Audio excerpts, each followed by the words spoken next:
divonis operasi batu empedu sama dokter tapi akhirnya sembuh tanpa OP. Nah ini kisah kakak aku Kak Pras, yang dimana Kak Pras itu waktu itu memang awalnya tuh cuman dikiranya asam lambung. Jadi bener-bener yang kayak menurut aku kayak, oh kan asam lambung kan maksudnya bukan kategori penyakit yang berat banget gitu kan. Oh awalnya cuma asam lambung, tapi ternyata udah diminumin obat asam lambung gak sembuh, malah tambah parah sakitnya, malah tambah nyeri. Dan akhirnya waktu itu di USG periksa ke RS, di USG ternyata batu empedunya ada 5, dan di situ multiple, beda-beda ukurannya ya banyak lah, dari 0,8 sampai 1 cm. Dan waktu itu sama dokter itu kayak perutnya tuh yang bagian kanan dipuk-puk gitu loh, kayak kembung atau kayak gimana. Nah ya udah akhirnya waktu itu kena batu empedu itu ada 5, multiple juga. Dan waktu itu sama dokter udah dibilang kalau misalnya ini kita pantau 1 minggu 2 minggu ke depan gak membaik, ya disarankan untuk operasi.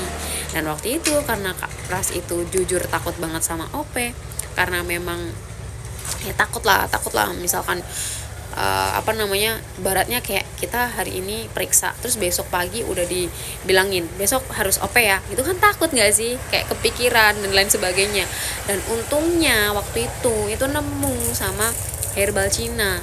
Itu kok bisa nemu, ceritanya panjang sih, tapi intinya dia tuh dikasih tahu sama temennya, jadi senior sih, lebih tepatnya senior. Jadi dikasih tahu sama seniornya, kamu cobain ini Pras, kamu cobain konsumsi herbal Cina, siapa tahu ini bisa jadi jalan untuk kesembuhan kamu. Akhirnya udah Kak Pras ikut nyobain di situ 1 minggu, jalan 2 minggu nyobain, loh kok ngerasa mulai enak, kok ngerasa mulai baik, kok udah nyerinya jarang lagi. Ya udah diterusin konsumsi, jalan tuh 1 bulan, jalan 2 bulan. Itu pas 1 bulan USG lagi, sorry aku belum ngasih tahu ya, 1 bulan USG lagi itu udah mulai membaik. Terus USG itu batu empedunya yang tadi 5 tinggal 2, terus akhirnya diterusin konsumsi 2 bulan itu tinggal 1 USG lagi.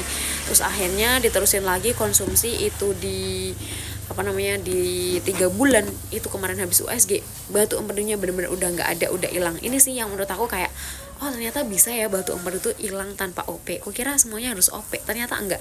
Dan ini menurut aku yang gimana kisah inspiratif, dan semoga teman-teman paham apa yang aku ceritakan.